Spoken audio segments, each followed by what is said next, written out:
한국 사람들이 찾는 관광지 최상위 순위에 항상 올랐던 그곳, 베트남의 축구 영웅 박항서 감독이 있는 그곳. 오늘은 베트남에 관해 이야기해 보겠습니다.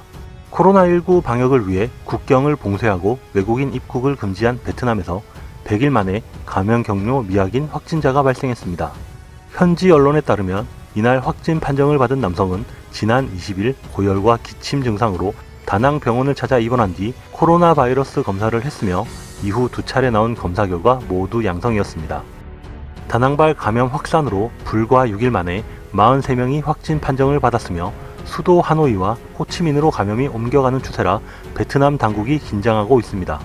가장 큰 문제는 감염 경로가 확인되지 않아 방역 당국이 감염원을 찾는 데 애를 먹고 있으며 지난 3월부터 모든 외국인의 입국을 원칙적으로 금지하며 3개월 이상 지역사회 감염 제로를 지켜온 베트남 당국 방역망에 결국 구멍이 뚫린 것입니다.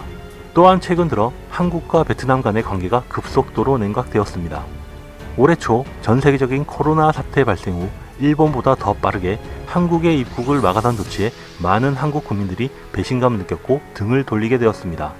베트남이 상대적으로 코로나 바이러스가 확산되지 않은 상황에서 베트남의 최대 투자국인 한국을 왜 이렇게 강하게 제한하는지 많은 분들이 의구심이 들었을 텐데요.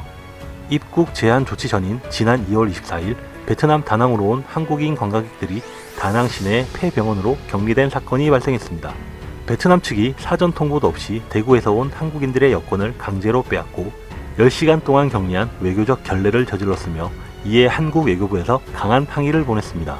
또한 2월 말 하노이로 향하던 아시아나항공 여객기가 베트남 정부의 입국 제한 조치로 인해 인천국제공항에서 출발한 지 약 40분 만에 다시 인천국제공항으로 방향을 돌렸습니다.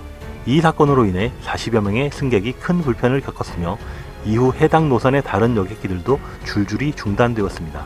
베트남의 한국 건드리기는 이뿐만이 아닙니다. 코로나 확진자가 꾸준히 증가하면서 베트남 정부는 직접 한국에 코로나 진단 키트 수입을 요청했으며 이에 한국 정부는 진단 키트 업체를 통해 지원을 추진하고 있었습니다.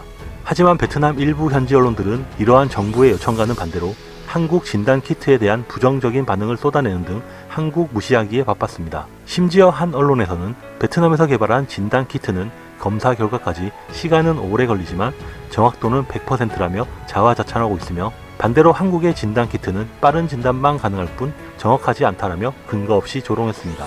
이에 화가 난 누리꾼들은 청와대 국민청원 사이트에 베트남 지원 반대 서명글이 다수 올라오기도 했습니다. 이 외에도 대한민국의 자랑스러운 국기인 태극기를 코로나 바이러스 모양으로 변형해 코로나19를 가리켜 사우스 코로나로 부르는 일도 있었습니다.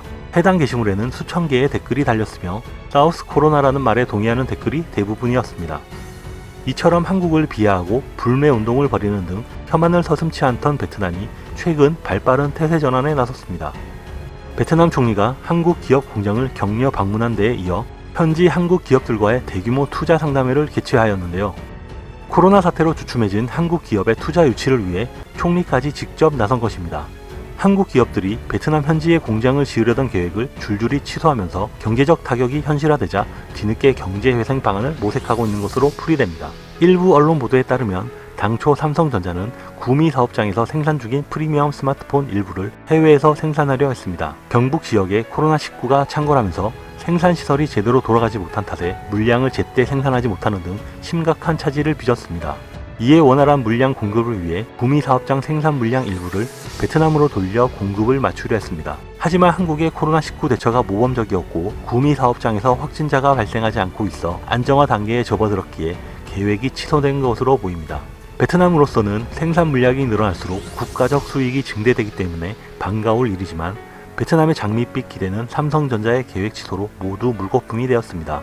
또한 한국의 산업통상자원부는 2016년부터 지난해 상반기까지 베트남 합판의 수입 물량이 증가로 점유율이 상승하는 동안 국내 합판 제조사는 판매량 감소와 시장 점유율 하락, 이윤 감소 등의 피해가 발생했다고 설명했습니다. 베트남산 목재가 국내의 정상 가격 이하로 덤핑돼 수입되고 있다며 약 10%의 반덤핑 관세 부과를 결정했습니다. 이 소식을 들은 베트남은 난리가 났다고 합니다. 코로나19 팬데믹 여파로 베트남산 목재를 수입하는 미국과 유럽연합 바이어들이 발주를 취소하거나 연기하는 비율이 80%에 달하고 있는 와중에 한국이 반덤핑 관세까지 부과하겠다고 하자 베트남 정부는 즉시 한국의 이 같은 결정을 철회해달라고 요청한 것으로 알려졌습니다.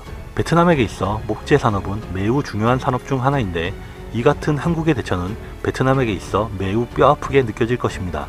어려울 때 친구가 진짜 친구다라는 말이 있듯이 코로나 사태로 인해 한국 국민들은 베트남이 진정한 친구가 아니라는 것을 확실히 깨닫는 계기가 되었습니다.